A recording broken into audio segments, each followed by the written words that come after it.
Gary Strigler. In front of me is a really interesting project I just finished. It's a kidney-shaped dressing table. I don't know how many people are going to need to do a kidney-shaped dressing table. I wanted to share how I laid out that shape because I think that might be something that people would find interesting. So this is an actual copy of the template that I made to create that top. Now I want to share how I got to it. So there's a couple things you have to know.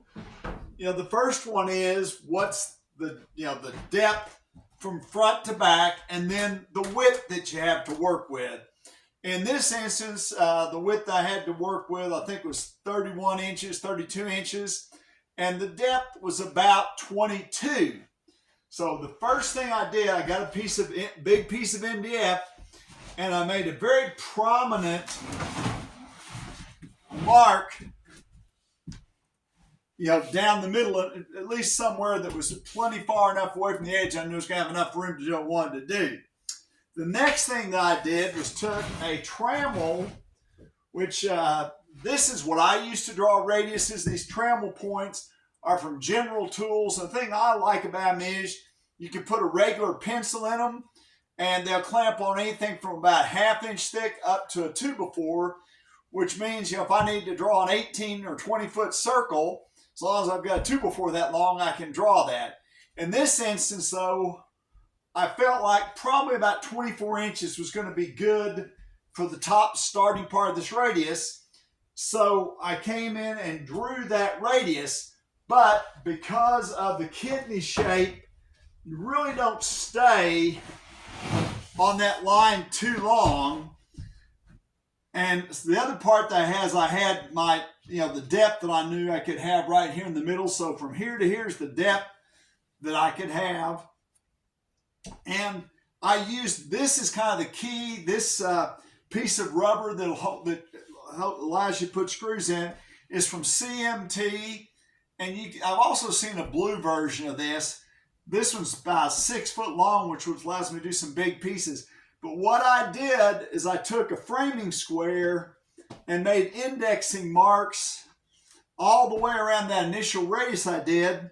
And I came up from the bottom and made a series of marks also. The reason I did that is once I've done one side, I can measure down from those points and duplicate the exact layout for the other side.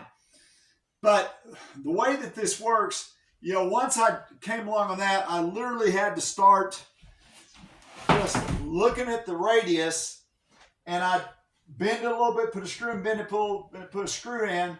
But you can see the shape taking form as you go. It is a little bit of an art project in that there's not an exact way I can tell you to do it. You might start out and just kind of make some marks, tracing what looks good to your eye. But, the key is, because eventually for me, I was going to bend some wood to this shape. I wanted to make sure I didn't have any super tight radiuses, so I tried to keep everything gentle. Now, the only other thing I want to say about this, what's really neat about this little router jig layout tool, is that once I get it screwed in place, I can take a jigsaw and cut, maybe an 1/8 to 1/4 inch away from it, and then flip it upside down and with a flush trim router bit, and the router bit will just ride on that surface and it will exactly duplicate what I've laid out. So that can also be great, like if you're trying to lay out a starting step or stairs or any irregular shape. So these are great tools. I wanted to share this tool, that technique, but also how I laid out that kidney-shaped top.